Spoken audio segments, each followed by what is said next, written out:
Hey guys, welcome back to Reserved Investments and thank you for joining me. So we talk an awful lot on this channel about history versus nostalgia. And I always tell you guys over the long term, history is always going to trump nostalgia. That's why a lot of you guys that are investing in pop culture collectibles, you got to be careful. If you're investing in those markets for the long term, you really have to analyze the markets carefully and keep your potential finger on the pulse. Meaning if prices rise exponentially, it may be a good time to cash out some of your holdings. I'm not saying you have to sell the whole collection, but it's good to take some of those gains from time rather than thinking prices are going to rise exponentially across the board over the next 10, 20, 30, 40 years, whatever it is.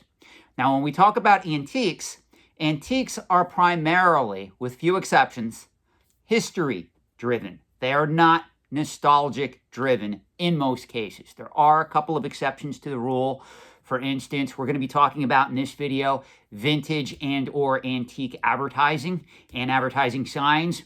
Obviously, the Coca-Cola company has been in business for more than 100 years. So there are certain pieces of vintage and antique Coca-Cola advertising that are over 100 years of age or more, and they meet the simple definition of being an antique. So that is more of an exception to the rule. Just know in general, antiques are more historic in nature and their value is derived as such. Collectibles are more nostalgia driven and are more hype driven. Now, I'm not going to get into a debate about which one is better per se, because obviously we all have our individual preferences of what we like and what we don't like. And if you come to me and you say, you know what, Sean, I'm really not in antiques. I don't like anything that's truly historic. I don't like coins. I don't like currency. I don't like certain historical documents. I don't like very expensive art, whatever it is. I'm never, ever going to twist your arm and say, hey, you should be investing in those markets. You just got to understand that there are differences and there are similarities when we compare antiques versus collectibles over the short term and over the long term. Now, with that being said, I'm going to start off this video with a question. If you collected comic books and I said to you, you can choose between two first appearances of two comic book characters. And the choices are, I can give you a near mint first edition appearance of Catman, or I can give you a first appearance, first edition, near mint copy of the first appearance of Batman, which would be Detective Comics 27 in near mint condition. Which one would you choose? Would you rather own a first appearance of Catman, or would you rather own a first appearance of Batman? Now, almost everybody watching this, if you know comic books at all, I know how you answered. You all want the first appearance of Batman. Let's be realistic. Go look up the value of a Detective Comics 27 in near mint condition. If one were to ever come to market, it would be a very, very historic record-breaking sale as it relates to comic books. Now, on the flip side, obviously, the comic book that features the first appearance of Catman still has value, but obviously it's not going to rank right up there with the first appearance of Batman. Now, where am I going with this? Well, remember, guys, we're talking about pop culture versus antiques. The comic book scenario is obviously on the pop culture side of the equation. Well, when we talk about antiques, believe it or not, the scarcer incidents, the scarcer item, the more rare the item is, in most cases, the better. Now, what do I mean by that? Well, we have another record-breaking sale in the antiques and collectibles trade. For those of you that have been living under a rock, or maybe you don't follow antiques as much as you do certain collecting categories, believe it or not, a Musgo gasoline advertising sign is now the most expensive, coveted piece of vintage advertising ever sold. It recently sold as of August 27, 2022 at auction. It actually sold through Richmond Auctions for $1.5 million. The previous record for a similar piece of antique or vintage advertising was $400,000. So it's not only pop culture collectibles at present time that are on fire. We have markets in the antique side of the trade. We have esoteric markets that are on fire. All of these markets are doing something right now. There's a lot of money changing hands. There's a lot of people that are either cashing in right now, and there's other people that are willing to pay a premium for a lot of these items. So I am going to read you a summary of this sale and this historic event about this advertising sign, because I guarantee you, if I ask my audience another question, how many of you have ever heard of Musko Gasoline? You're going to understand why antiques differ than that of pop culture collectibles. So I'm going to put a link to this small article in the video description below. This comes from one of my favorite periodicals in the overall antiques and collectibles trade. This is from Antique Trader. So we're going to start off with this article. I'm going to read through it, and I'm going to give you my assessment. And even if you have no interest in antique or vintage advertising, please at least take some time to read this article.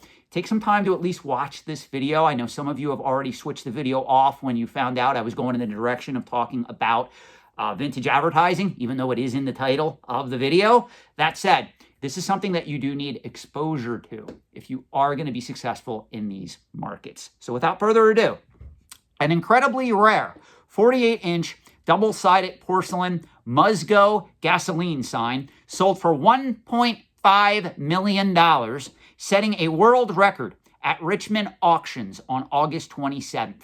The previous record for an antique advertising sign was $400,000. So you can see this was a little over 3 times that amount. So this was massively record-breaking. Now, there is one caveat that I have to state here. If you do look up Richmond auctions, keep in mind there are 2 Richmond auction houses. There is Richmond Auto Auctions, which we don't want in this scenario, and then there is Richmond Auctions. So I believe there is a link in this article that takes you directly to Richmond Auctions website, just in case you do want to check up on this particular sale. Moving on. Considered the holy grail of antique advertising signs by most collectors, the Musko Gasoline sign was discovered in an attic in Michigan. It had never been seen by the public and was a fresh-to-market example. Musgo, originally located in Muskegon, Michigan, was believed to have been active for less than 6 months during the mid-1920s. And this is really what I'm getting to. This is the crux of the point I'm trying to make. I guarantee you, nobody watching this video has ever heard of Musko Gasoline. I guarantee you, none of you have the ability to go to a Musko Gasoline station and fill up your tank. Now, if I would have said ExxonMobil, if I would have said Shell, any of those companies, you would have heard of. But guess what? Those pieces aren't worth anywhere near $1.5 million. Cultural relevance matters in the market for pop culture collectibles. It doesn't matter that much, guys, in the market for antiques. That's why when you guys come to me and say, look at that guy, Sean, he's putting money in rare coins. What kid growing up today is going to buy rare coins and currency when they're in their 30s, 40s, and 50s? You would be surprised, my friends, because coins and currency are historic. Just like this particular piece just sold for $1.5 million. Going back to the article, this particular company was only in business for 6 months during the mid-1920s. I really hate to tell you, if you were alive back then, right now, you're pretty much either dead or close to being dead, because that's pretty much almost 100 years ago, guys. This is why you have to analyze markets for antiques different than you analyze markets for pop culture collectibles. That doesn't mean they do not have similarities, but they also have a lot of differences that you got to be aware of. Going back to the article. Following its closure, most of its signs were used as septic tank lids. That's an interesting thought, which caused one side of the sign to decay from exposure to septic fumes. This record-breaking sign was new old stock, never used as a septic tank lid, and is the best-known example of this legendary sign. Richmond's Auctions was thrilled to have the opportunity to sell this one-of-a-kind collectible, said Jordan Richmond, founder and CEO of Richmond Auctions. This unique Musko Gasoline sign was discovered without touch-ups, restoration, or enhancements, something unheard of for a collectible of this nature. The $1.5 $5 million price tag speaks to the great condition and uniqueness of this particular item. That is the end of the article. Please take the time to read this. Please, if you do want to click on the link, there is a link in the article that'll take you to Richmond Auctions. If you want to view this sign in greater detail than the pictures that are in this article, feel free to. Let me know your thoughts, comments, and feedback in the comment section below. Again, the whole point of this video was to put in your mind the differences of how antiques operate versus that of collectibles. Again, the markets have similarities, but they also have a lot of differences. Now that you watched to the end of the video, I can tell you this. Going back to the comic book example, I think we can both agree that Catman will never be as iconic in comic book collecting as Batman. Well, on the antique side of the spectrum here, this particular advertising sign from Musgo Gas will never be as well known as ExxonMobil. But guess what? It didn't matter.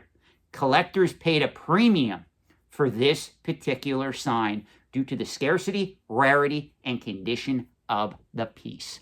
Understand that antique markets operate differently than pop culture collectible markets hyped up on nostalgia and market manipulation do. Thank you for watching. Have a great night.